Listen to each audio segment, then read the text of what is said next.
Hi friends, అందరికీ నమస్తే. ఇప్పుడు ఒక మంచి ముగ్గు వీడియోతో నేను మీ ముందుకు వచ్చేసాను. సో ఈ వీడియో లాస్ట్ వరకు చూడండి. ఈ ముగ్గులో నేను ఏమేమి కలర్స్ యూజ్ చేశాను అనేది ఎక్స్ప్లెయిన్ చేస్తాను. సో మనము ఇప్పుడు ఈ వెంకటేశ్వర స్వామి వారి ముగ్గులో ముందు పూలదండ దగ్గర నుంచి నేను ఎక్స్ప్లెయిన్ చేస్తాను. సో మనం పైన 3 రంగులు వేసుకున్నాము పూలదండకి. ఒకటేమో గులాబీ రంగు, ఒకటి ఆకుపచ్చ రంగు, ఒకటి తెలుపు రంగు వేసాము. సో ఈ పూలదండ మనకి డివైడెడ్ వచ్చాయన్నమాట రంగులు. సో ఒక దగ్గరగా కొంచెం ఒక దగ్గర ఎక్కువగా వచ్చాయి. ఇంకా కింద వచ్చేసి మనము గ్రీన్ మాల, తులసి మాల లాగా ఉంటుందని సో అలా వేసుకున్నాము. పైన వచ్చేసి పింక్, రెడ్ కాంబినేషన్ లో వేసుకున్నాము. సో దానిపైన కొంచెం షైనింగ్ లుక్ అది రావడానికి ఎల్లో కొంచెం డ్రా చేసుకున్నాము. సో ఇంకా మనము శంకు చక్రాలకి మనము ఇక్కడ పసుపు రంగుని, అలాగే బ్లూ కలర్, అలాగే గ్రీన్, వైట్, మధ్యలో రెడ్, సో ఇలాగా ఒక 4-5 కలర్స్ వరకు ఉపయోగించుకున్నాము.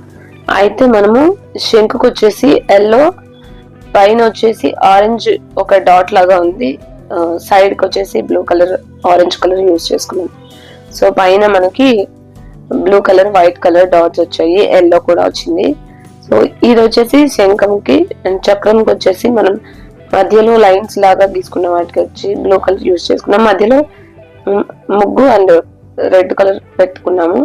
సో కింద పైన మనకి ఎల్లో వచ్చింది, పైన అయితే ఎల్లో బ్లూ వచ్చింది. సో కింద వచ్చేసి ఎల్లో వచ్చింది అనమాట.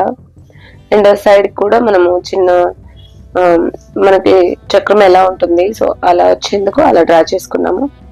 సో ఇది మనం ఇప్పటి వరకు శంఖము, చక్రము, అలాగే పుష్పమాల కూడా ఎక్స్ప్లెయిన్ చేసుకున్నాము. ఇప్పుడు వెంకటేశ్వర స్వామి వారి ముఖానికి మనం అలంకరించుకున్న రంగు ఏమిటో తెలుసుకుందాం.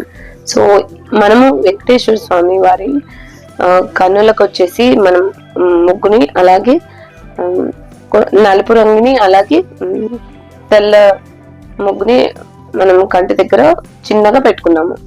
సో స్వామివారి గోవిందరామం వచ్చింది, అలాగే గోవిందరామానికి మనము ఎరుపుని తీసుకున్నాము. కింద వచ్చేసి స్వామివారి ముఖం, అదే ముక్కు దగ్గర, ఇలా పెదవాళ్ళ దగ్గర మనం కొంచెం లైట్ గా బ్లూని, అలాగే బ్లాక్ ని, అలాగే స్వామివారి ఘటం దగ్గర పచ్చకర్పూరం గుర్తుగా ముగ్గుని అలంకరించాము. స్వామివారి ఆభరణంలోకి వచ్చేసి ఎల్లోని, పైన రెడ్ కలర్ ముగ్గుతో హైలైట్ అయ్యేలాగా చూసాము. కింద వచ్చేసి మనకి yellow colour, red colour, blue colour ఉపయోగించి రెడ్ కూడా వాడాము, చాలా హైలైట్ అయ్యేలాగా వేసుకున్నాము. సో పైన కిరీటానికి వచ్చేసి మనం